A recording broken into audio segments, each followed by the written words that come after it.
y'all, welcome back to my channel. It feels like it's been forever since I did an actual video, but here we are. I felt like it was a good time here in January to do my planner year in review. And y'all, my planners for 2022 just proved that, man, my planners are really a reflection of my life. But we'll get to this as we go along. This year, I'm not going to be on camera. I've not been feeling so good the past couple weeks, so been kind of sniffly, sneezy, ashy, but you will see the inside of my very interesting planner journey for the year. I'm going to kick off with my catch-all planner. I bought this big happy planner at the beginning of the year. It's 12 months and it's a big vertical, colorful on the outside and in the tabs, and then neutral on the inside.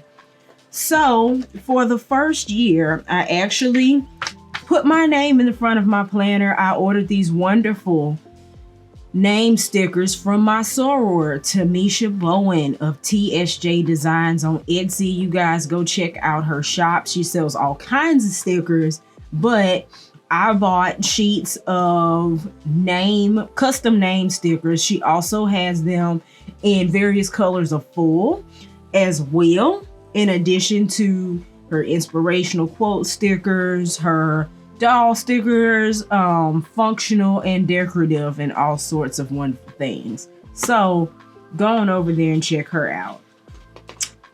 Y'all, every year I say I'm gonna do something with this page, and I have a million ideas. You can do birthdays, you can do anniversaries, you can do other important dates, word of the day, whatever here, and I just never do. So I think I'm going to accept that these pages will more than likely always be blank in my planner if I have them.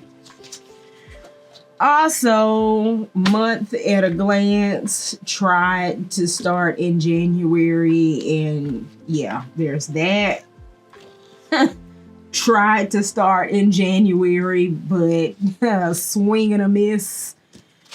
And then the first spread of the year started off strong.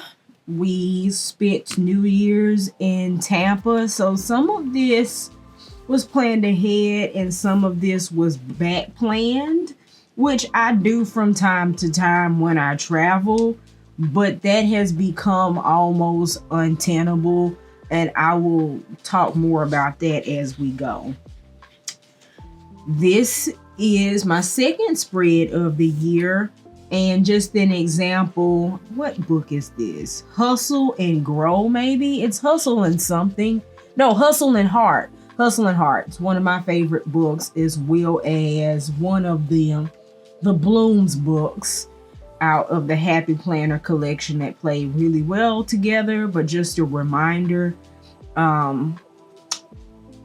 embrace the white space. White space is not evil. We see a lot of planners on Instagram, on YouTube, that are just chock full to the brim with stuff. And if that's your style, go for it.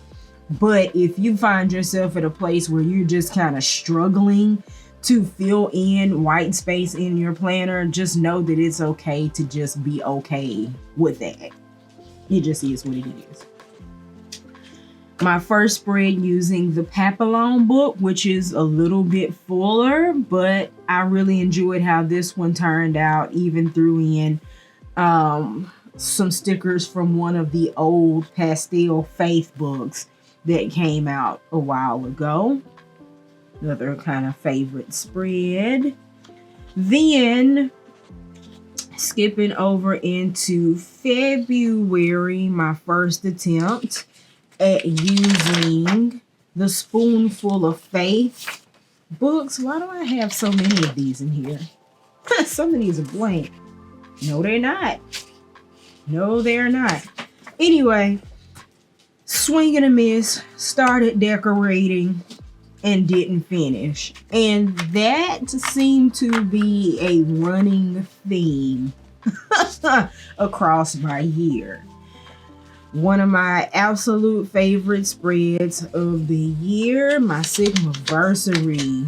No, this is still February. We're not there yet. February. So y'all know I am a member of Sigma Gamma Rho Sorority Incorporated, and our 100th year celebration happened in 2022. So all year. And for Valentine's Day, instead of doing a traditional red and white spread, I decided to show some love, a nod to my sorors with the blue and gold, or blue and yellow here. And I actually used a cheap Walmart stencil to stencil these hearts, and then added in some drop shadowing and some colorful boxes from Mojo Jojo Plans. And y'all, easily one of my favorite spreads of the year. I was also out of town this week, so being able to kind of fill in some of this naked space with this huge border and layer over it as I went turned out to be a really great strategy.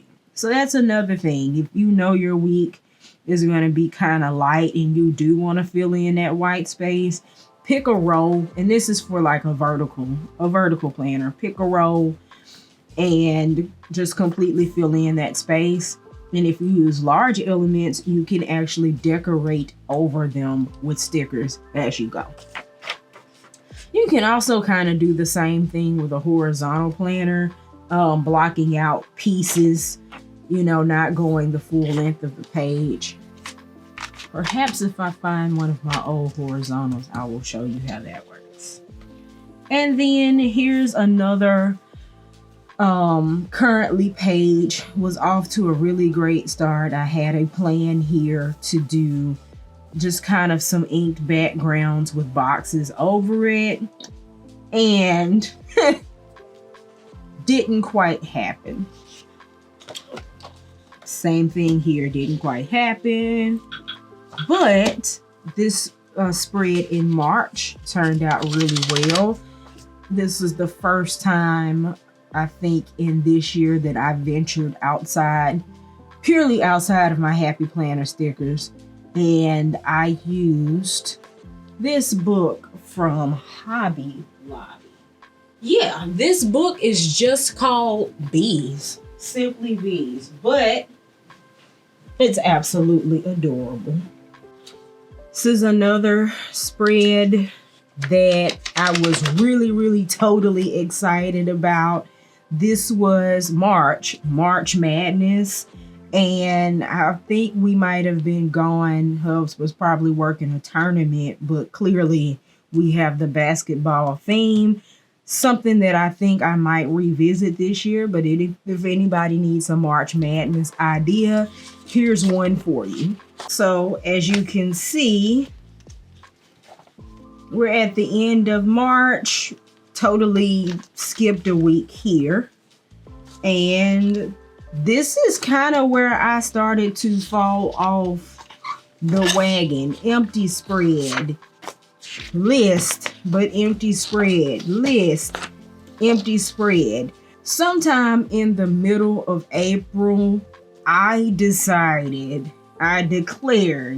that if I had not decorated my planner by Wednesday, that I would just go in and write in my plans. I was not gonna let not decorating, having time, having inspiration, whatever, to rob me of the functional aspects of my planner. So that's another lesson learned. If I could share with anybody that's struggling, at some point in the week, just write. Don't be a procrastinator. Don't let your analysis paralyze you. It's okay. Skip a week. It'll be all right. It's fine. But the following week, another favorite of the year, This was for my anniversary. Our wedding colors were teal and plum, and I just really love this scrapbook paper from Hobby Lobby, and I was able to pair this with stamps. All of these leaves are a Monstera leaf stamp, and then I use some Sukaneko dewdrops. I have a collection of greens that I use to just mask and layer and add in, and that's a stamp as well, but adding in all black boxes, all black and white elements, washi, etc., etc. And this is easily one of my probably top 5 spreads of the year. But then we have a gap. This is the end of April going into the 1st of May. I don't think I had a spread until the 1st of June, which my birthday. I decided to go ahead and use some of my favorite stickers that I've been hoarding. These are the teacher florals, a set of them from last year, probably 2020, 2021-ish. And this spread came out really nicely as well. And as you can see here though, half of this white space, some of it was not having a whole lot to do, but some of it was me hoarding stickers. Like, I have 2 copies of this book, 2, and I still was afraid to fill in the rest of this space with those stickers because I don't want to use them up. In 2023, we're not doing that. I know I said that in 2020, I said it in 2021, and I said it in 2022. In 2023, we are not hoarding stickers. And I'm gonna say it until it actually becomes a thing. So there. Then, let's see. Nothing, just a plain written spread, that's fine. Nothing at all. Nothing at all. And nothing at all. And I began to travel a whole lot in May and in June. And I opted to adopt a different strategy mid-year to accommodate the times when I knew that I would be gone for 4-5 weeks almost at a time. And I'll show you that as well. So nothing there. A lot of blanks through July. I got COVID. We were gone for like 3 weeks straight. And then August, another top 5. Okay. Fruit of the Spirit spread. Some people, I've seen this question asked a lot. What do you do to fill in empty spaces? And you don't always have to sticker in spaces. You can do things like quotes, facts. If you are a person of faith like me, scriptures. There are 8 fruits of the Spirit that are named, actually 9 fruits of the Spirit that are named in the 5th chapter of Galatians in the Bible. And I wanted to challenge myself to go beyond that particular scripture and find other scriptures in the Bible to actually support and speak to those particular fruits, those virtues. So I went ahead and mapped out here through the middle and top and bottom corners what those fruits were, and each day in my study found additional scriptures, at least one, to add into my catch-all planner. I do have another notebook journal where I do my actual Bible study, but this was a great way to make sure that I was keeping the word front and center, and also to make sure that I was touching my planner every day. But I just really love how this turned out. This is fruit scrapbook paper from Hobby Lobby, as well as fruit stickers and inked edges in these pages. So yeah.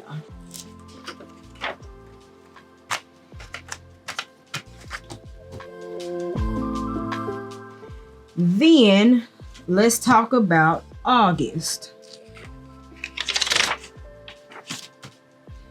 August is where this planner kept going on, but several of my other planners ran out. My work planner ran out, my household planner ran out, and then I had a really big home improvement project that I was working on, and I started needing to do more and have a more structured approach to the things I do for church. So I found a method that I absolutely love, a color coding method. So what I did here, as you see over here in this corner, I made a key for the different areas of my life, a color code that corresponded with the book of stickers that I was using that week. In this case, it was those spoonful of